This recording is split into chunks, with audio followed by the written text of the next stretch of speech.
আপনি কি জানেন ইন্ডাস্ট্রিতে ইলেকট্রিক্যাল সিস্টেমের রক্ষণাবেক্ষণ না হলে কি কি ধরনের ক্ষতি হতে পারে?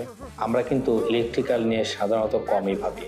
আমরা সাধারণত মেনটেন্স বলতে বুঝি মেকানিক্যালে গ্রিজ, মোবিল এবং আদার্স আইটেমগুলো।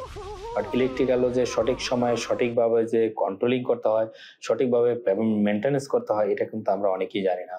সাধারণত নিয়মিত ইলেকট্রিক্যাল মেনটেন্যান্স না করলে যে কোনো সময় দুর্ঘটনা ঘটতে পারে, আগুন ধরে যেতে পারে, কেবল পুড়ে যেতে পারে, আপনার প্রোডাকশনের সময় বিভিন্ন ধরনের ত্রুটি আসতে পারে, আপনার প্রোডাকশনে বিঘ্ন ঘটাবে এবং আপনার ডিভাইস নষ্ট হয়ে বড় ধরনের আর্থিক ক্ষতিও ঘটতে পারে।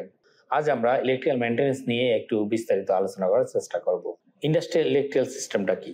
শিল্প কারখানায় ব্যবহৃত বৈদ্যুতিক সরঞ্জামগুলো যেমন panel, board, machine, control panel, UPS, IPS, substation এবং গুরুত্বপূর্ণ যে এসি এবং ইলেকট্রিক্যাল লাইট ফ্যান রয়েছে, এগুলোকে আমরা সাধারণত ইলেকট্রিক্যাল সামগ্রী বলে থাকি। ইলেকট্রিক সিস্টেমে রক্ষণাবেক্ষণ কেন জরুরি?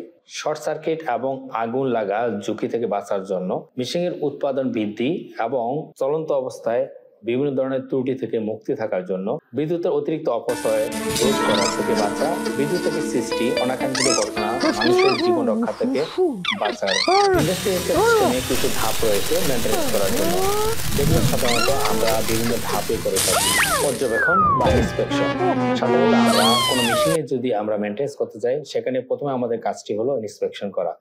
খুব সুন্দরভাবে দেখে শুনে বুঝে আমাদের মেশিনকে আমাদের আইডেন্টিফাই করা কোথায় কোন সমস্যা রয়েছে।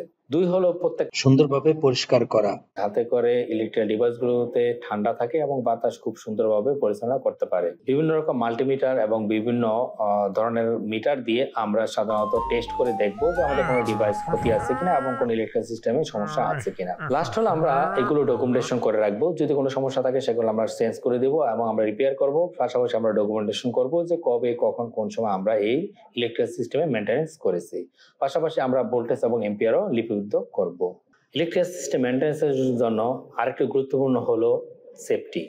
আপনারা যখন মেইনটেনেন্স করবেন অবশ্যই সেফটি, আপনার যে গোগলস রয়েছে, আপনার যে হ্যান্ড গ্লোভস রয়েছে, আপনার যে সেফটি ইকুইপমেন্ট রয়েছে, সেগুলো দিয়ে তারপরে আপনারা মেইনটেনেন্স করা শুরু করবেন। পাশাপাশি ইলেকট্রিক্যাল যে যন্ত্রপাতি রয়েছে এগুলোকে আপনারা চেষ্টা করবেন ঢেকে দেওয়ার জন্য এবং আপনারা এভারনাইট শীট দিয়ে এগুলো কাভারেজ করার চেষ্টা করবেন। আধুনিক যুগে এসে কিন্তু ইলেকট্রিক্যাল ডিভাইসগুলো কন্ট্রোলিং করার জন্য অনেক ধরনের স্মার্ট গ্যাজেট রয়েছে, যেখানে আপনারা অটোমেটিক অন অফ করা যায়, অটোমেটিক বন্ধ করা যায়, এম্পিয়ার বেশি হলে বন্ধ হবে, বিভিন্ন ধরনের সুইচিং সিস্টেম করা যায়। আপনারা চাইলে কিন্তু ইলেকট্রিক সিস্টেমে এই আধুনিক গ্যাজেটগুলো যদি আপনারা লাগিয়ে নেন, তাহলে আপনাদের ইলেকট্রিক সিস্টেমগুলো খুব সুরক্ষা থাকবে এই আধুনিক ডিভাইসের মাধ্যমে। সবশেষ বলবো যে ইলেকট্রিক সিস্টেমে সঠিকভাবে মেইনটেনেন্স করলে আপনার উৎপাদন ক্ষমতা যেমন বাড়ে, তেমনি আপনার মেশিন এর লাইফ এবিলিটি বেড়ে যায়। মেশিনে যে ফ্রিকোয়েন্টলি সমস্যা, সেই সমস্যা থেকে আপনারা কিন্তু দূরে থাকতে পারবেন। পাশাপাশি আপনার মেশিন স্মুথ ভাবে আপনার কার্যকারিতা করবে এবং আপনার যে ক্ষতি, নষ্ট হওয়া এর প্রবণতা অনেক কমে যাবে এবং আপনার প্রোডাকশনের যে কোয়ালিটি অনেক ভালো আসবে। আমি রিকোয়েস্ট করবো আপনারা যারা ইন্ডাস্ট্রিতে জব করেন তারা নিয়মিত ইলেকট্রিক মেইনটেনেন্স করবেন, নিয়মিত সেফটি দেখবেন, নিয়মিত আপনারা আধুনিক সরঞ্জাম ব্যবহার করবেন এবং কোয়ালিটি সম্পূর্ণ আপনার ইলেকট্রিক্যাল স্পেয়ার পার্টস ব্যবহার করবেন। আজ এই পর্যন্তই। ইলেকট্রিক সার্কিট ডায়াগ্রামের সাথে থাকার জন্য আপনাদেরকে অশেষ ধন্যবাদ। আল্লাহ হাফেজ।